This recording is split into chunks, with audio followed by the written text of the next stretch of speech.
Jean Mermoz, sur la route de Laurence d'Arabie, une page de l'histoire de France, l'envol de l'Archange. La France est présente depuis plusieurs siècles au Levant, et ses soldats ont été amenés à maintes reprises à y intervenir. Depuis la fin du XVIIIe siècle, l'autorité de l'Empire ottoman ne cesse de s'affaiblir dans cette région. En 1841, le Liban est divisé de part et d'autre de la route reliant Beyrouth à Damas, avec au nord les Maronites et au sud les Druzes. Les tensions entre les deux communautés ne cessent de croître jusqu'en 1860. Des milliers de chrétiens sont massacrés au Liban, mais aussi à Damas, ce qui provoque ainsi l'intervention des Européens. La France envoie des troupes, le corps expéditionnaire de Syrie, pour soutenir les Maronites. C'est dès cette époque que se tissent les alliances entre, d'une part, les Français et les Maronites, et d'autre part, les Britanniques et les Druzes. Réintégrés dans l'Empire ottoman, de nombreux Druzes servent son armée, notamment pendant les guerres balkaniques. Cependant, pendant la Première Guerre mondiale, ils s'opposent vigoureusement aux Ottomans. Après la guerre, l'Empire ottoman est démantelé et occupé par les Alliés. À la conférence de San Remo en Italie, le 20 avril 1920, par les accords Sykes-Picot qui redessinent le Moyen-Orient, les Français reçoivent un mandat sur la Syrie et le Liban, tandis que les Britanniques obtiennent la Palestine et la Transjordanie.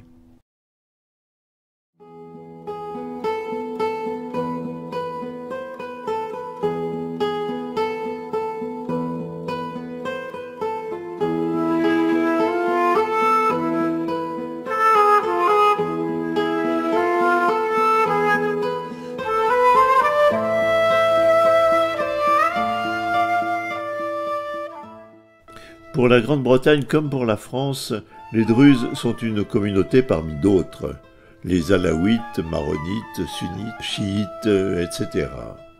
Dans les territoires sous influence britannique, les Druzes sont peu nombreux. En revanche, pour la France, en Syrie et au Liban, ils représentent une force non négligeable. Il existe une vieille tradition de rébellion chez les Druzes. Au cours de leur histoire, ils ont lutté contre le califat et contre les Ottomans. Pendant la Première Guerre mondiale, les Druzes du Djebel ont soutenu la révolte arabe et se sont montrés favorables à l'avènement d'une monarchie arabe au Moyen-Orient, confiée à l'émir Faisal. Faisal ben Hussein al-Hashimi el-Jay, né le 20 mai 1885 à la Mecque et mort le 8 septembre 1933 à Berne, était le fils de Hussein ben Ali, shérif de la Mecque et roi du Hedjaz. Il est lui-même le premier roi d'Irak sous le nom de Faisal Ier entre 1921 et sa mort, après avoir été le premier et unique roi de Syrie du 7 mars au 27 juillet 1920. Après 1919, les Français, hostiles à ce projet, travaillent au morcellement du mandat afin de briser ce rêve d'unité arabe. Toutefois, après avoir organisé le mandat, les Français se heurtent rapidement à de nombreuses rébellions en Syrie, et notamment dans le Djebel, au moment de l'occupation de celui-ci par l'armée française du Levant dès le milieu de l'année 1921. Néanmoins, ils finissent par accepter l'autorité française. Au début de l'année 1921, un traité franco-druze est signé qui envisage la mise en place d'un nouvel État druze. Les chefs de clan, réunis à Souaïda, la capitale du nouvel État, prennent alors pour gouverneur Salim al-Atrash, qui reçoit le titre d'émir en mai 1921. Le Djebel paraît soumise aux Français.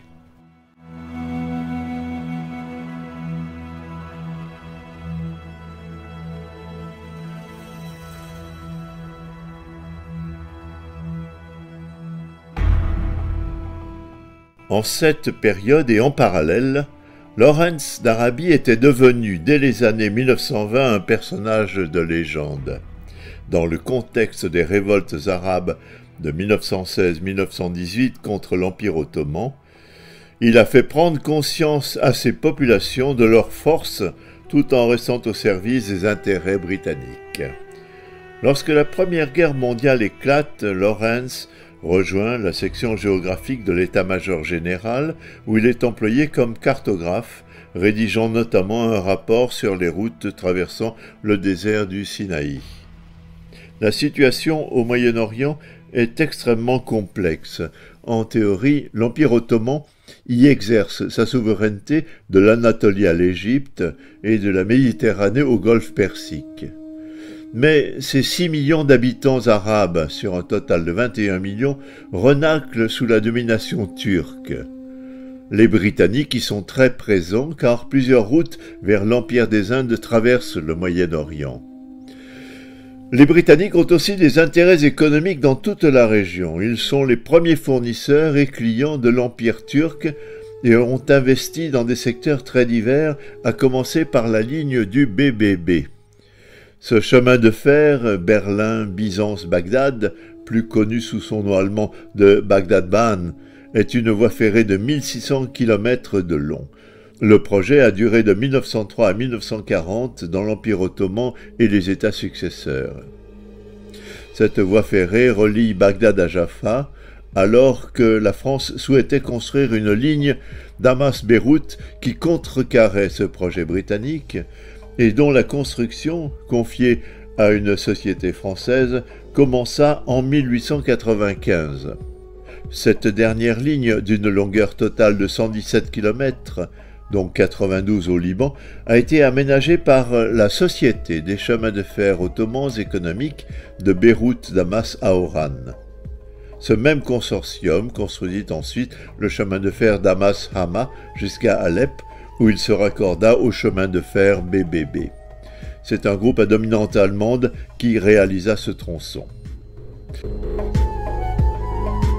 La Turquie n'en rejoint pas moins l'Allemagne et l'Autriche-Hongrie dans la guerre en octobre 1914. L'Empire ottoman va dès lors revêtir une importance particulière dans la stratégie britannique. Devant l'enlisement des opérations sur le front de l'Ouest et les difficultés militaires des Russes en Europe orientale, Churchill, ministre de la Marine, conçoit un plan d'action périphérique qui, portant la guerre contre les Turcs, obligerait les puissances centrales à diviser leurs forces. Mais c'est d'une part le fiasco des Dardanelles en mars-décembre 1915, et d'autre part, au Moyen-Orient, les opérations en Mésopotamie. C'est aussi le projet, élaboré par le bureau arabe du Foreign Office, de pousser à la révolte les populations arabes assujetties aux Ottomans, afin d'affaiblir l'effort de guerre de ces derniers.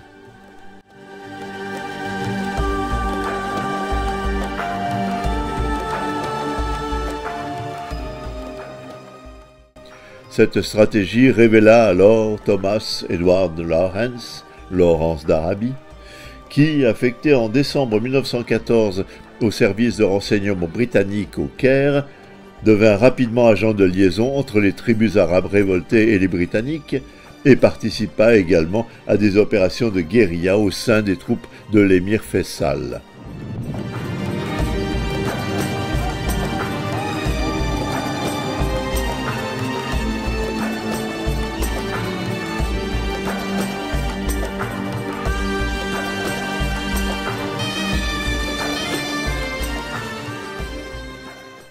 Au moment où les Arabes secouaient le joug ottoman, Français et Britanniques s'en partageaient en secret les futures dépouilles.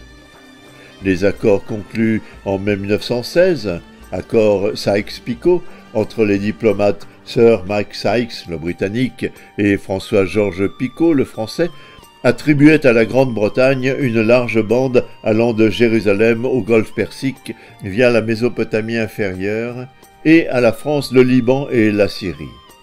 Dans ces accords, Italiens et Russes recevaient aussi des contreparties territoriales, les uns en Anatolie, les autres dans le Caucase. La divulgation de ces accords secrets par les bolcheviks dès leur arrivée au pouvoir causa un réel malaise au Moyen-Orient, d'autant que, par la déclaration Balfour du 2 novembre 1917, Londres s'engageait à favoriser l'établissement en Palestine d'un foyer national juif.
Au terme de la campagne de Syrie, le général Edmund Allenby entrait le 4 octobre 1918 dans Damas et le 31 octobre, l'armistice de Mudros marquait la fin de la participation turque à la Grande Guerre.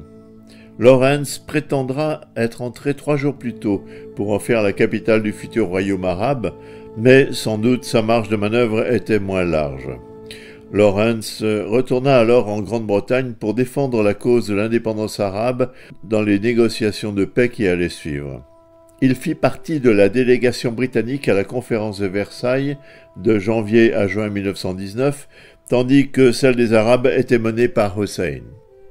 Le royaume arabe évoqué dans la correspondance Hussein McMahon, le lieutenant-colonel Sir Henry McMahon, ne vit pas le jour, au-delà d'un éphémère royaume de Grande Syrie, d'Alep au golfe d'Aqaba, englobant Liban et Palestine, dirigé par Faisal entre mars et juin 1920.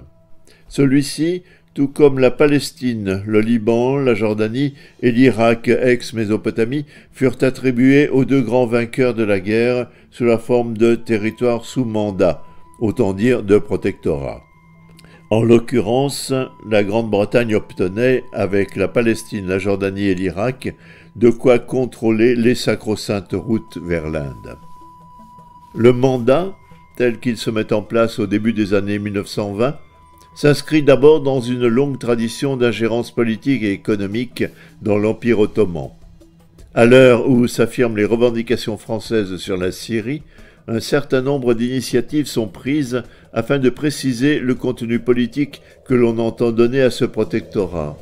En 1916, Robert Dequet, personnalité importante du parti colonial et futur secrétaire général du Haut-Commissariat français à Beyrouth, achève de donner une formulation politique à cette vision levantine des réalités syriennes.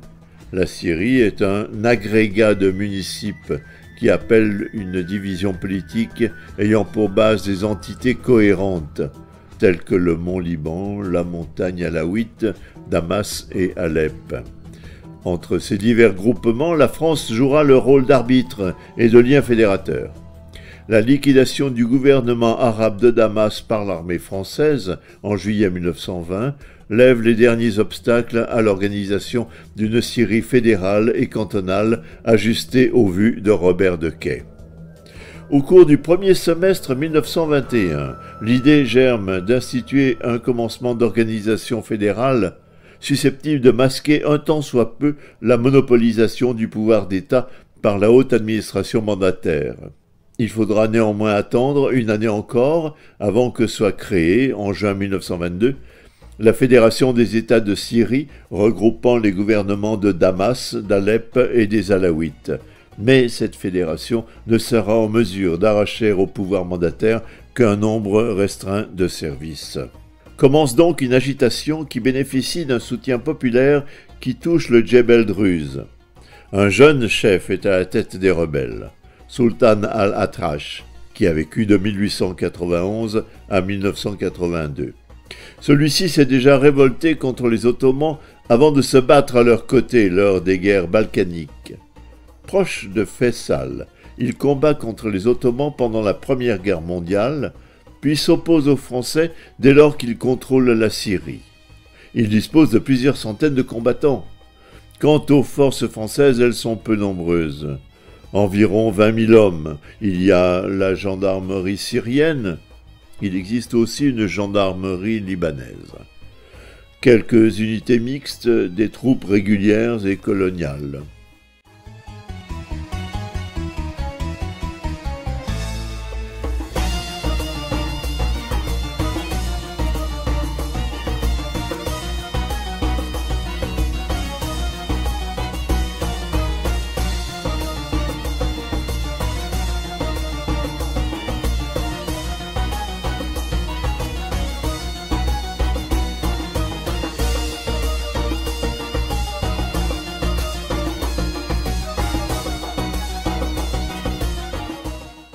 La revue L'Air, entre janvier et avril 1927, détaille les articles du colonel Gérard, ancien commandant de l'aviation en Syrie.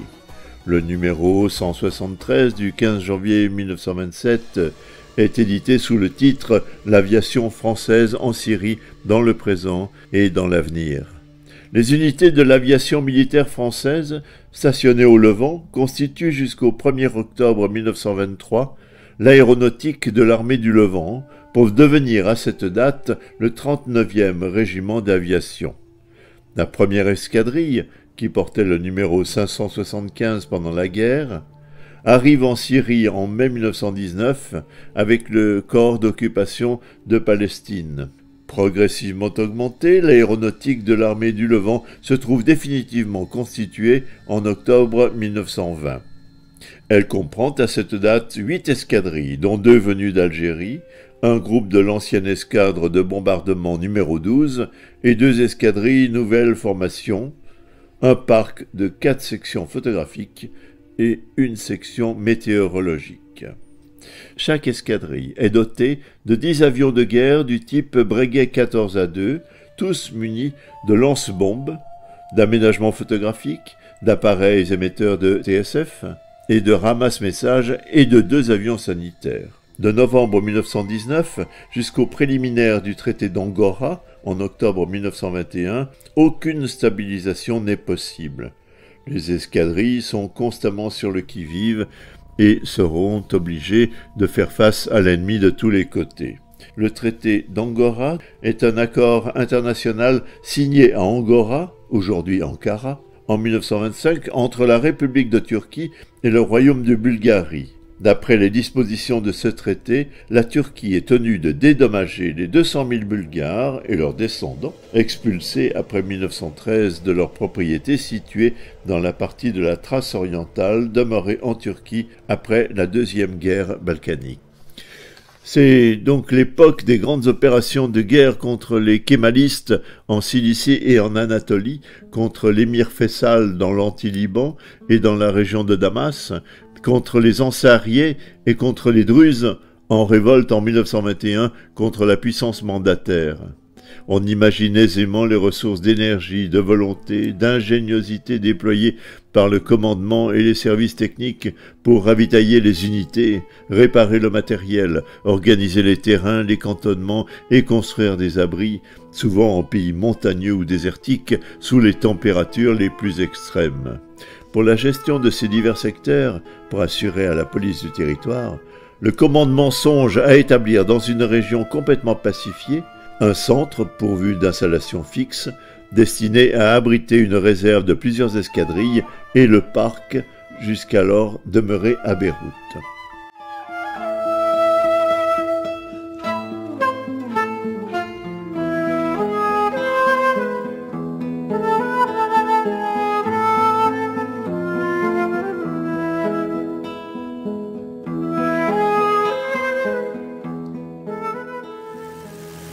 Le nettoyage de l'Anti-Liban et de la région de Damas permet de choisir l'emplacement de cette importante formation entre les montagnes du Liban et celles de l'Anti-Liban.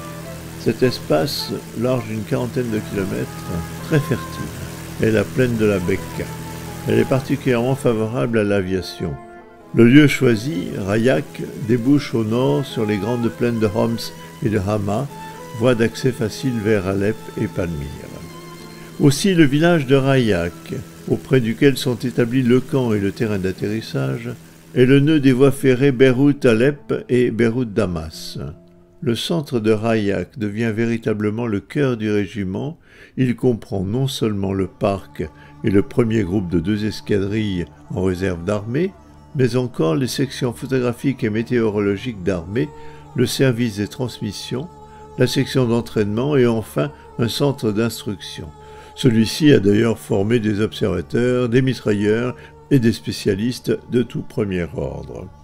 Les 6 autres escadrilles du régiment, formant 3 groupes, ont leur port d'attache disséminé sur l'ensemble du territoire, suivant les besoins militaires. Le 2e groupe est stationné à Moulismi, à 17 km au nord d'Alep, où siège le commandant de la région dont il dépend. Il participe à la surveillance de ce pays, voisin de la frontière d'Anatolie, d'où les Turcs, qui ne paraissent pas avoir entièrement abandonné l'espoir d'y revenir un jour, entretiennent des bandes de brigands dans une agitation intermittente qui sème la terreur et harcèle les postes militaires. Le 4e groupe est constitué par la 1re escadrille à Palmyre et la 4e escadrille à Damas. Installé en plein désert, à côté des ruines de l'ancienne capitale de la reine Zénobie, réduite à un village bédouin de 1500 habitants qui porte le nom de Tadmor. La 1re escadrille travaille en liaison étroite avec la 1re compagnie méhariste du poste de Palmyre. Sa mission consiste à rechercher et à reconnaître les bandes de pillards qui infestent le désert, en surveillant la piste qui, de Beyrouth à Damas, gagne Bagdad par Palmyre à travers le désert. La 4e escadrille est établie depuis 1920 à 10 km au sud de la ville de Damas, sur la route qui, par Kouneitra, le puits de Jacob et Tibériade, conduit à Jérusalem. Elle constitue la base et le noyau de toutes les opérations aériennes entreprises dans le Haouran, le Djebel Druze et la région de Damas. Pour que les escadrilles stationnées aux bases fixes puissent entrer en action sans délai et qu'elles se suffisent à elles-mêmes quelque temps sans ravitaillement venu de l'extérieur, chaque centre est doté de moyens propres, de ses dépôts d'essence, de matériel technique et de projectiles de toute nature. Les distractions sont celles de tous les postes que la grande chaleur condamne à l'immobilité une partie de la journée pendant 8 ou 9 mois de l'année. Elles conviennent surtout aux chasseurs et aux pêcheurs. Le désert foisonne de troupeaux de gazelles, de renards, de sangliers, de chacals, d'hyènes et d'oiseaux de toute espèce. Dans les fleuves et les rivières, les poissons sont innombrables.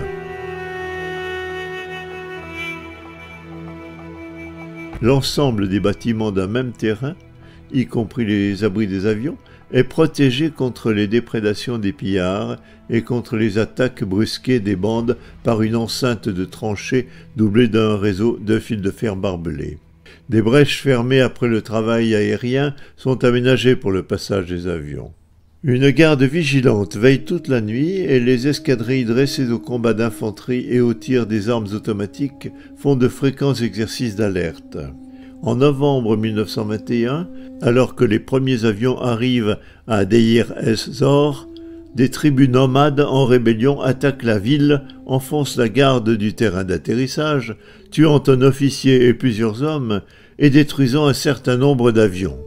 La route qui relie la ville au terrain est constamment coupée. En été, pendant les heures chaudes de la journée, les tourbillons de sable du désert atteignent jusqu'à 1500 mètres d'altitude et couvrent le sol d'un épais nuage sur des dizaines de kilomètres. 4 mois de pluie violente, torrentielle même, sur la côte, avec de larges éclaircies, succèdent à 8 mois d'été et de lumière. De mars à septembre, un ciel d'une pureté absolue, sans nuages ni brouillard. La certitude de partir à l'heure dite, la sécurité assurée à l'arrivée sous la réserve de tenir compte du vent d'ouest très violent qui, pendant l'été, souffle dans tout le désert, parfois dès 6 heures du matin.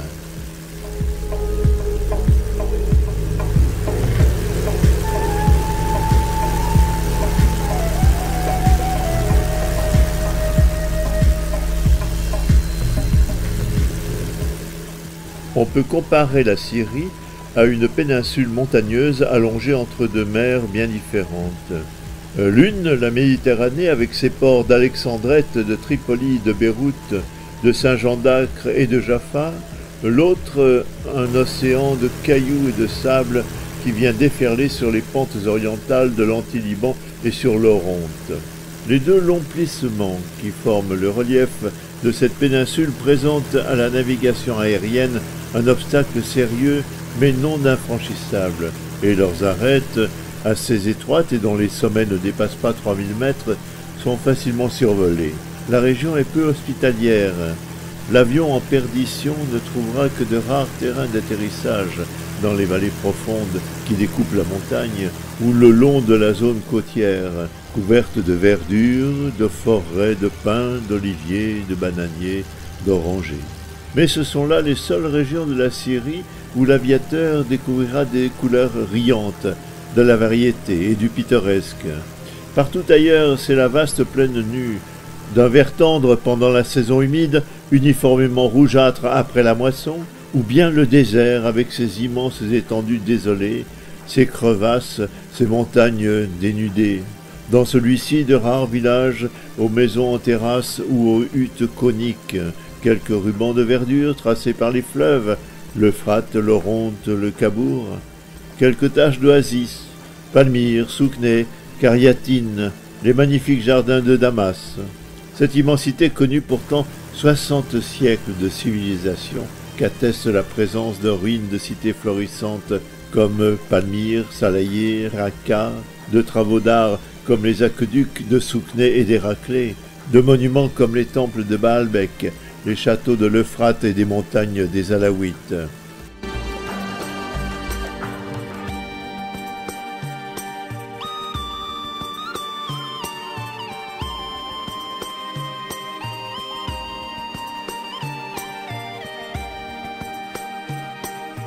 Les équipages ont toutefois été contraints d'atterrir près des pistes et des cours d'eau et sont restés ainsi sans secours dans le désert, ayant failli mourir de faim et de soif. En 1922, 2 sous-officiers errent ainsi 4 jours au nord de l'Euphrate après avoir abandonné leur avion à 60 km de la piste de Deir ez-Zor à Assaké et sont enfin recueillis à bout de force par des bergers nomades. À la même époque, 2 aviateurs anglais de Bassora disparaissent près du Tigre, malgré tous les efforts tentés pour les retrouver.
La navigation aérienne à travers les zones désertiques ou peu habitées exige donc des précautions. Tout équipage partant en mission est pourvu de 2 jours de vivres et d'eau, de mousquetons et de cartouches, de TSF, ou à défaut de pigeons voyageurs, de pièces d'or et d'argent, car le bédouin du désert ignore la monnaie de papier.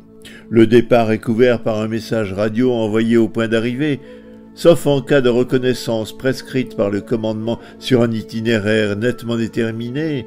Ordre est donné de suivre les grandes voies naturelles déterminées par les pistes, voies ferrées ou rivières, de manière à user avec plus de facilité en cas de panne de tous les moyens de liaison, TSF, télégraphe, téléphone ou automobile, afin de faciliter l'envoi de secours immédiats. Les terrains d'atterrissage, dont les nécessités militaires ont exigé la création, ont été choisis de manière à jalonner les voies aériennes qui relient entre elles les grandes villes et les garnisons principales. Ce réseau aérien ne comporte pas moins de 1700 km. Au sud de Damas, les terrains de Dera, d'Ezra et de Souaïda ont été adoptés comme base aérienne depuis le début des opérations contre les Druzes. Le Djebel Druze échappe, par sa constitution géologique, au caractère général du pays. Ce massif d'origine volcanique particulièrement tourmenté transforme cette plaine en un immense champ de rocailles noirâtres où ne poussent que de maigres récoltes. Au-dessus de cette sauvage contrée, non seulement chaque habitant est dès le jeune âge un excellent tireur, mais toute panne y est une cause d'accident grave.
Mermoz, Migeot, d'azur et de sable.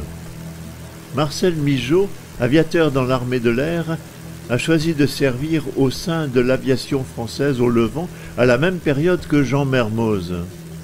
Mermoz, il l'a croisé, il l'a connu. Ils s'étaient tous les deux, Marcel et Jean, portés volontaires dans l'armée du Levant. De même âge, de même grade, aussi rebelles de caractère, ayant fréquenté les mêmes lieux à la même époque, tout laisse imaginer que ces deux hommes ont subi de semblables conditions de vie et de séjour. Marcel Migeot a donc servi à Der ez-Zor. Les détails, les péripéties de ce séjour en Syrie, ses états d'âme, il les a consignés dans ses mémoires, qu'il publiera plus tard dans son ouvrage d'Azur et de sable. De Migeot, de l'époque de Der ez-Zor, il reste des photos, outre son livre. De Jean Mermoz, il ne reste pratiquement rien de cette période, mis à part ce que Marcel Migeot et Joseph Kessel ont écrit sur lui, ainsi que les photos d'autres pilotes, observateurs et légionnaires qui ont servi dans l'armée du Levant à quelques années de là. Faudrait-il rappeler qu'en ce temps, rien ne prédestinait l'un et l'autre à ce qu'ils allaient devenir. L'un sera une figure emblématique dans le monde de l'histoire de l'aviation, l'autre, un peu moins connu, sera l'écrivain par qui cette période nous est contée. C'est donc au travers de ce livre de Marcel Migeot, d'Azur et de sable, que nous accompagnerons Jean Mermoz et reverrons la scène des événements du Levant en 1922 et 1923. Nous y revivrons la propagande de la France des colonies et le rôle de l'armée du Levant sur le théâtre des opérations extérieures de pacification.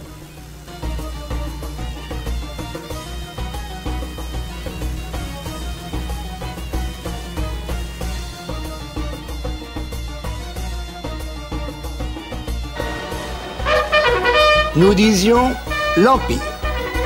C'était suffisant. Cela signifiait l'Empire colonial français.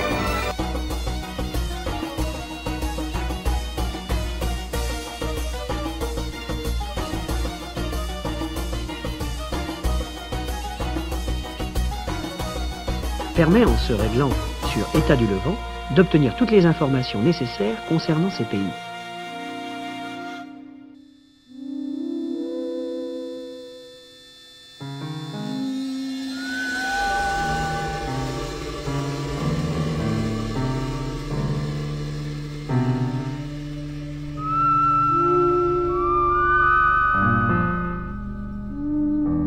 Le soldat français apporte avec lui la sécurité.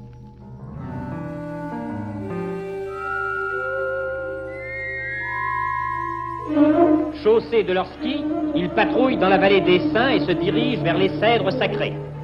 Dans son voyage en Orient, Lamartine raconte qu'il a été empêché d'arriver aux arbres par 14 pieds de neige accumulés dans un vallon étroit qu'il aurait fallu traverser. Ces arbres, écrivait le poète, sont les monuments naturels les plus célèbres de l'univers. Dans les années 30, une sorte de mode de vie confortable s'instaure petit à petit pour les militaires et les fonctionnaires français. Des amis, des parents viennent en touristes. On fait du ski aux cèdres du Liban. Toute une littérature vante la douceur du climat, la végétation luxuriante, le charme indéfinissable de l'Orient.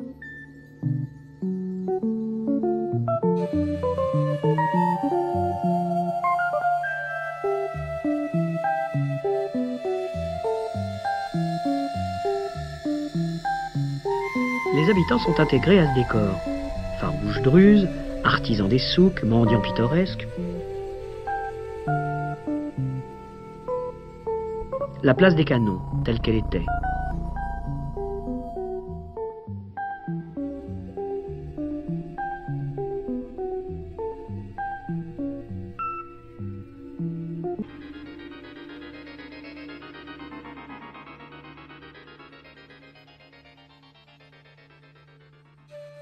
C'est aussi pendant 15 ans une période de réalisation française qui changeront le visage de la Syrie. Barrages sur l'Euphrate, centrales électriques, routes et chemins de fer, postes et télégraphes, filatures et fabriques. Service des douanes, service des phares, de climatologie, de contrôle vétérinaire, contrôle bédouin, office pharmaceutique. Tout en se rebellant souvent contre la mainmise de la France.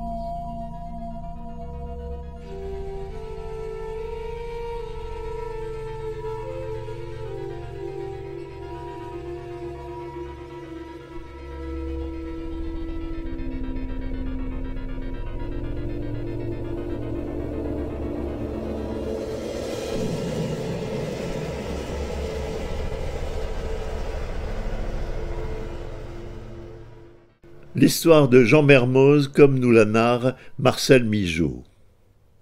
Il est né le 9 décembre 1901 à Aubenton, dans l'Aisne.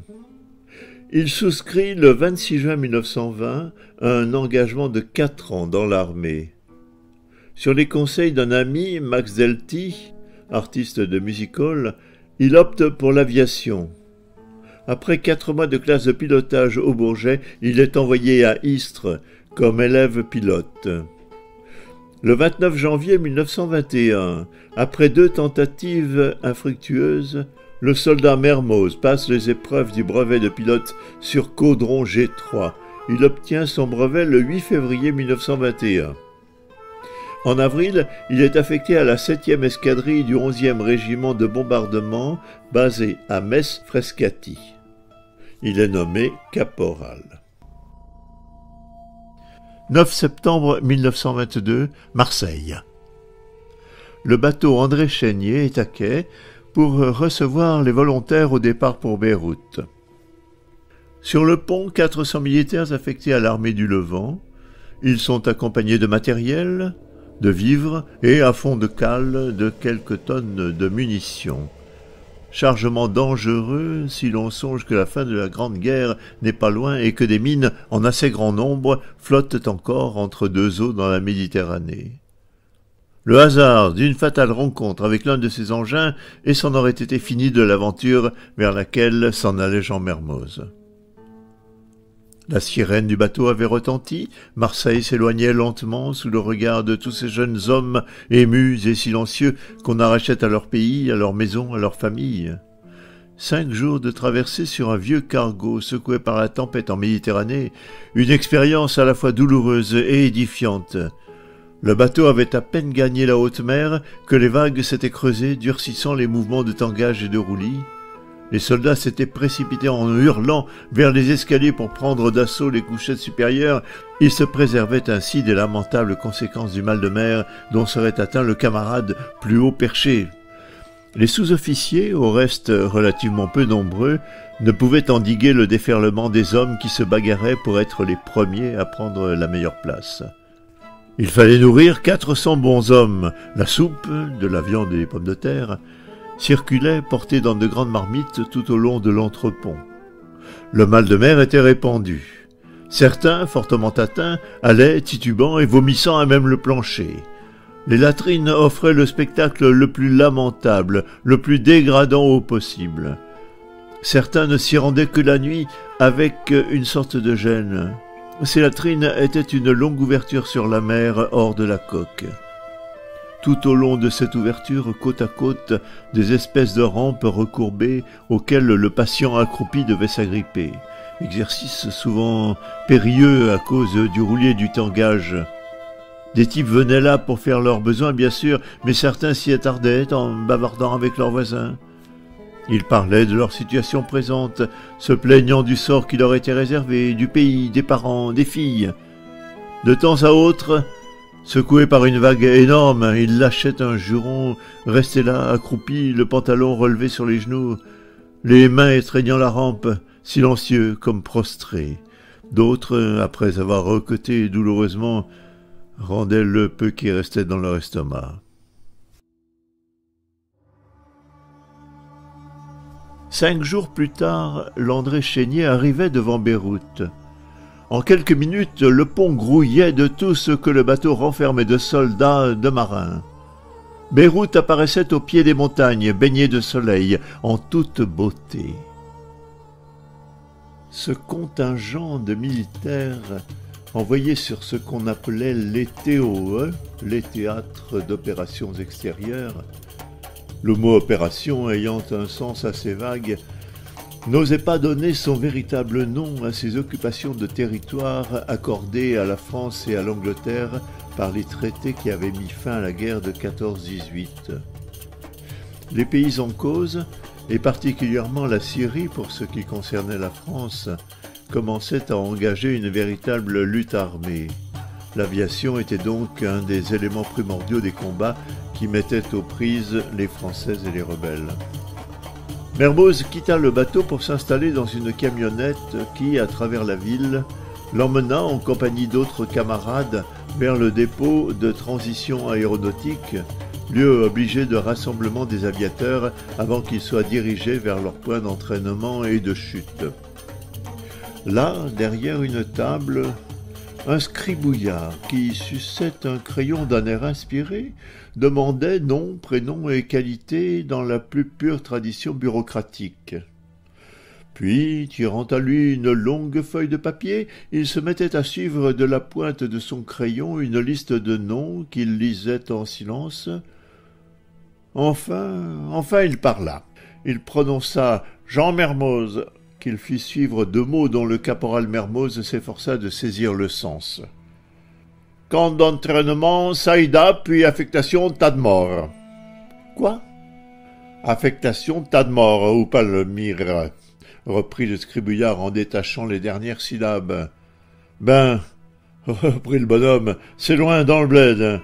Arrivé à Damas, de là il reste 200 kilomètres à faire à pied. 200 kilomètres? Tu te fous de moi? Non, c'est comme ça, vous êtes une douzaine à partir. Tas de morts, 200 kilomètres à pied à partir de Damas. Pour un aviateur, c'est louftingue.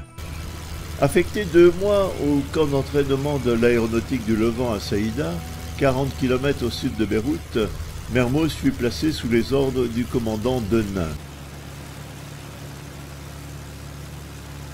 Il avait survolé la côte, les vergers, les monts du Liban. Il avait admiré Beyrouth de loin. Au dépaysement que lui avait apporté la découverte de l'Orient coloré, s'était mêlée une joie quasi enfantine. Le spectacle du désert éveillait chez Mermoz un sentiment nouveau, profond. Le garçon à l'extrême sensibilité sentait confusément qu'il abordait, en même temps qu'à cette terre inconnue et toujours mystérieuse, une étape décisive de sa vie. La France était loin. Ce n'était pas seulement 3000 kilomètres qui le séparaient d'elle. Hier encore, il voyait les vagues de la Méditerranée frapper la côte entre Beyrouth et Saïda. Le bateau qu'il apercevait à l'horizon avait quitté Marseille 5 jours plus tôt, ou entrait dans le grand port provençal dans moins d'une semaine. Les liens n'étaient pas rompus.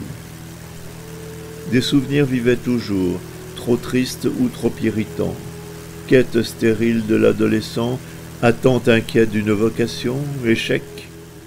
Puis l'armée, Istres, où Mermoz avait appris à piloter entre une corvée de cailloux et une corvée d'enterrement. Metz, où au lieu de l'esprit d'escadrille, il avait trouvé une discipline mesquine et partisane, plutôt rare dans l'aviation. Tout cela allait s'éloigner davantage, se défaire. Seuls demeuraient intacts les liens de l'amour entre la mère et le fils. Une osmose de tendresse que le partage d'une vie difficile avait établie et que des lettres échangées par dizaines allaient entretenir. Avant de quitter la France, Mermoz écrivait à sa mère « Maintenant, ma petite maman, restons seuls tous les deux, que je t'embrasse, que je te prenne encore une fois dans mes bras. Et puis à quoi bon tant de mots, tant de phrases? Je t'aime. Une caresse à mon chien et un bon souvenir à mes souvenirs. »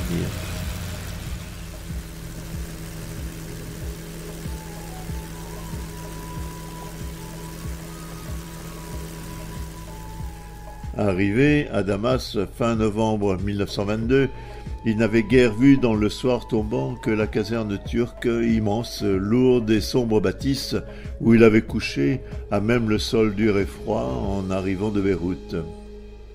Il y avait dormi malgré l'épouvantable sarabande de rats énormes qui passaient sur le corps et arrachaient des jurons et des cris d'effroi aux garçons qui cherchaient vainement le sommeil. Un matin, en descendant du camion qui nous amène de Damas, se trouve le terrain d'aviation. Une douzaine d'hommes à être incorporés à une trentaine de légionnaires pour former une modeste colonne qui diminuera tout au long du parcours par la soustraction de quelques éléments prélevés çà et là pour remplacer dans les postes des soldats partis ailleurs, parfois dans le néant ou dans les banlieues damascènes, là où commencent les foyers de l'insurrection. Ils ne sont que quelques-uns parmi le personnel navigant. En demandant au commandant qui regarde le rassemblement pourquoi les 2 navigants qui peuvent faire la traversée en un peu moins de 2 heures sur Breguet 14 doivent partir à pied, il répond « Parce que l'avion, ici, n'est pas prévu pour ceux qui se promènent. Vous volerez quand vous serez sur place. » Puis, comme tous les autres, Mermoz est équipé d'un fusil, de cartouches, d'un bidon de café, de quelques vivres dans une musette. Les grandes portes de la caserne s'ouvrent lentement comme les rideaux d'un théâtre. Le spectacle est l'image de ce qui les attend à longueur de journée une fois sortis de la ville. Une étendue de collines d'un jaune gris, vide, nu, qui bute sur le ciel. Le bled. La colonne se met en marche d'un pas tranquille, sans ordre établi. Elle est commandée par un adjudant de la Légion qui porte en bandoulière un fusil de chasse. Le fusil de guerre doit se trouver dans l'un des arabas qui ferment la colonne. Ce sont 2 voitures légères tirées par des mulets. Dans le premier arabat sont déposés sacs à dos et bardas qu'ils retrouveraient le soir à l'étape. Il y a aussi des caissettes de cartouches et quelques outils, des pelles, des pioches. Dans le deuxième, 2 grandes caisses sont alignées côte à côte. Elles renferment le ravitaillement, boîtes de singe, viande de bœuf en conserve, boules de pain, biscuits, café. Leur forme semble étrange, leur longueur par rapport à leur largeur démesurée. Il paraît qu'elles peuvent en cas de besoin servir de cercueil. C'est une innovation, semble-t-il. Il est arrivé que des soldats meurent en chemin de maladie ou l'été d'insolation. Pour les enterrer, on creuse rapidement un trou peu profond, le sol du désert est dur, et on recouvre leurs corps de terre et de pierre, comme font les Bédouins quand l'un des leurs meurt dans une tribu. La nuit suivante, il ne restera sur place que quelques os vite dispersés. Les charognards et les vautours seront venus, après les chacals et les hyènes, chercher une pitance que seule la mort peut leur fournir. La colonne s'étire sur la piste où l'on marche par petits groupes. En tête, le groupe le plus important, celui des bons marcheurs, des types entraînés, les légionnaires. Les autres suivent, par 2 ou par 3, s'espaçant un peu plus, au fur et à mesure qu'augmente la distance parcourue. On marche en silence. Les conversations du départ se sont éteintes l'une après l'autre. Il faut économiser son souffle en regardant devant soi la piste interminable. Elle a au moins 2000 ans, cette piste. Il n'y a pas de bande kilométrique, pas de poteaux indicateurs. On ne compte pas en kilomètres, on compte en temps chaque jour, d'un point d'eau à un autre point d'eau. Après avoir mangé, l'adjudant conseille de se coucher et dormir. L'étape du lendemain, plus longue, sera plus dure encore pour ceux qui ne sont pas entraînés. Le jour, le soleil, pas une ombre. La température monte parfois à 30 ou 35 degrés. La nuit, elle peut descendre au-dessous de 0. L'opulente capitale de la reine du désert. 200 kilomètres séparent Damas de Palmyre, un peu moins de 2 heures en Breguet 14. Lorsque Mermoz arriva en vue de l'antique cité de Zénobie, le soleil touchait l'horizon. Ses derniers rayons illuminaient les ruines de ce que fut l'opulente capitale de la reine du désert. Parmi les pierres tombées, parmi les fûts de marbre qui depuis 2000 ans ont fait leur nid dans le sable, se dressent encore des colonnes solitaires, des colonnades en sinistres rangées, des portiques mutilés, le temple de l'amour à jamais déserté. Le temple du soleil qui abrite dans ses ruines les pauvres maisons du village de Tadmor où vivent quelques bédouins indifférents à tant de grandeur anéantie. C'était là que Mermoz allait vivre. Il aurait sa tente non loin des ruines qui lui rappelleraient l'inanité de l'orgueil au cœur du désert, où l'on frôle sans cesse le divin et la mort, sous un ciel souvent limpide, où il déploierait ses jeunes ailes avides d'espace. Les aventures tant rêvées commençaient, écrit Mermoz, en rappelant qu'il venait d'être affecté comme caporal à l'escadrille de Palmyre. Il aurait pu écrire « L'aventure commençait ». Au désert, la vie est déjà une aventure, celle qui révèle l'homme à lui-même, le prend et l'élève, l'accable et le libère. Donc, le 4 décembre, Mermoz est affecté à Palmyre dans une escadrille du Bled. À cette époque, une escadrille du Bled constituait à elle seule un petit monde. L'isolement, la rareté des nouvelles, les lettres les plus récentes étaient vieilles de 10 ou 12 jours. Le danger, la dissidence était partout, passé les réseaux de fils de fer barbelés qui entouraient le camp. Les difficultés matérielles, l'ingéniosité, de quels moyens rudimentaires elle disposait, remplaçaient le confort. Une nourriture quelconque, peu variée, l'absence de filles, tout cela ronge le faible et le pousse à gémir. C'était bien fait pour affermir un garçon de 20 ans qui aspirait à autre chose qu'à une vie étale, tranquille, sans but élevé. Une poignée d'hommes rassemblés au cœur du désert, courant les mêmes risques, exaltés par un même idéal, ne peuvent être que des camarades. Certes, toutes les rivalités ne disparaissent pas. Les hommes restent des hommes, mais de leurs actes qui se complètent, se nouent et s'enchaînent, naît un sentiment d'une espèce rare et durable, un ciment qui renforce leur amitié, rend plus viril encore leur affection. La camaraderie forgée dans cette rude solitude est une des plus solides. Elle dispose l'homme à la compréhension mutuelle, elle annihile maintes causes de discorde. Tant de choses auxquelles on attache de l'importance ailleurs deviennent dans l'incomparable dénuement des sables sans intérêt, inutile. Vrai. Elle égalise sans la détruire la hiérarchie qu'elle transforme, modifie. À la notion de subalterne, parfois dégradante dans l'armée où Mermoz eut tant à en souffrir, elle substitue celle des valeurs dont les critères sont l'esprit d'initiative et de décision, le sens des responsabilités, le courage. Dans cette camaraderie, l'entraide, le dévouement prennent un sens plus affirmé, plus consistant. Mermoz allait adhérer à ce changement profond qui comblait ses aspirations.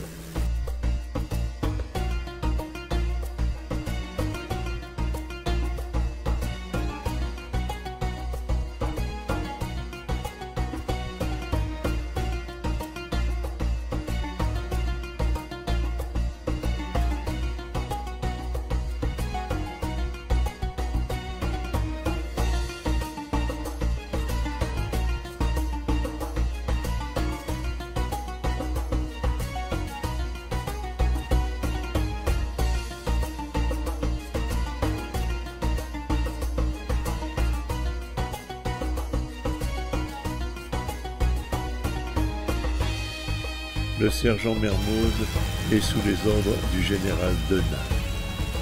Au Levant, le rôle de l'aviation était étroitement lié aux opérations de pacification, soutien des forces terrestres, ravitaillement des postes isolés, transport des malades et des blessés. Les escadrilles du bled sont souvent en action. Mermoz va voler tout son sou. Les difficultés consécutives au climat, la navigation au picomètre, les atterrissages à la tombée du jour, parfois même la nuit venue si vite, sans autre éclairage que les 3 feux d'essence disposés en triangle sur le terrain, vont aguerrir le jeune pilote, le former rapidement. Elle l'exalte, le grise, renforce et nourrisse une passion du vol qui ne le quittera plus jamais. Il est principalement chargé de missions d'évacuation sanitaire à l'aide du Breguet 14. Mermoz s'impose à ses chefs, particulièrement aux plus exigeants, à celui qui commande l'aviation du Levant. On voit arriver en plein bled aux commandes de son avion accompagné de son mécanicien.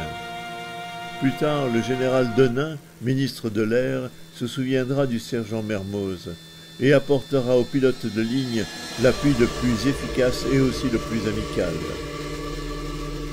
En feu au-dessus du désert. Le Breguet 14 qui équipait les escadrilles du Levant était un avion solide et sûr. Il avait commencé une carrière brillante en 1916 dans l'observation au-dessus des lignes. Nul autre appareil ne pouvait rivaliser avec ce vétéran resté jeune dans un service aussi difficile que celui qui exigerait les vols au-dessus du désert, mais il était de son époque et n'échappait pas à une maladie fort répandue. Les moteurs étaient sujets à des pannes dont les causes et la fréquence sont inimaginables aujourd'hui. Au retour d'une mission dans la région de l'Euphrate, le moteur de Mermoz prend feu. Le pilote parvient à le poser à temps, ni lui ni son mécanicien ne sont blessés, mais autour d'eux, le désert. Les 2 hommes n'ont pas de vivres, pas une goutte d'eau. Cela se passe au mois de mars. La température au soleil, il n'y a pas d'ombre, monte à 35 degrés. La nuit, elle tombe à 3 ou 4 degrés. Les aviateurs vont marcher pendant 4 jours et 4 nuits. Ils connaîtront l'inquiétude, voire l'angoisse. Ils subiront les souffrances de la soif, de la déshydratation, les affres de l'hallucination, le délire. Le mécanicien tombe le premier. Mermoz se traîne jusqu'à la piste qui relie Derezor à Palmyre. Sur cette piste, où il ne passe parfois âmes qui vivent et secourables pendant des semaines, Des maharistes le ramassent à demi-mort, ils le ramènent à Palmyre avec le mécanicien. Cette panne dans le désert, c'est la trempe ultime. L'homme en sort vulnérable ou invincible à jamais. Mermoz n'aura plus rien à redouter. Le 12 janvier 1923, départ de Palmyre. Fin février, nommé sergent, Mermoz quitte le Levant. En juin, il rejoint la 3e escadrille du 21e régiment d'aviation de bombardement à Essel et Nancy. Il revient en France alors que s'amoncelaient les nuages de la grande révolte syrienne et du Djebel Druze. Près de 40 000 soldats, principalement des Nord-Africains, des Sénégalais, des Malgaches et des Syriens, parmi lesquels des hommes venus de métropole, ont été engagés, soutenus par une artillerie nombreuse, des dizaines d'avions et d'engins blindés. Au terme de batailles sanglantes, la France a pu mettre fin à cette révolte en 1925, mais pour obtenir ce résultat, l'armée du Levant a perdu environ 6 000 soldats, disparus ou morts au combat ou des suites de maladies. Plusieurs milliers de Druzes ont péri pendant cette grande révolte.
Joseph Kessel va en Syrie en 1926. Il en reviendra avec un livre, En Syrie. L'un des chapitres est intitulé « Comment j'ai bombardé Souaïda ». Kessel va à l'aéroport de Damas, où un avion militaire doit l'emmener à Dera. Ancien pilote de guerre de 14-18, il est accueilli amicalement par l'escadrille. Les pilotes racontent. Sans doute, il n'y a pas de chasseurs allemands ici, mais toute panne en principe est mortelle. D'abord le terrain et puis les Druzes. Ils nous en veulent terriblement. Si l'on tombe chez eux, c'est la mort et la mutilation. Savez-vous qu'ils mangent le cœur des guerriers pour se donner plus de vigueur? Et ils tirent bien, dit un pilote. Je suis revenu plus d'une fois avec une vingtaine de balles dans la carlingue.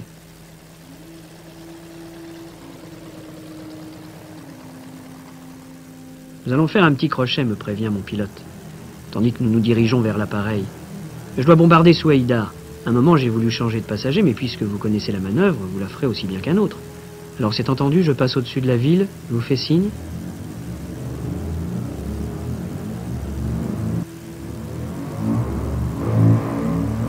Que Damas est belle vue ainsi. Elle s'étire comme une longue et souple femme, les membres mollement déployés au milieu de sa gaine verte. Ses minarets si fins, si purs, la hérissent d'une forêt sacrée. Maintenant, il ne s'agit plus de voyager en touriste.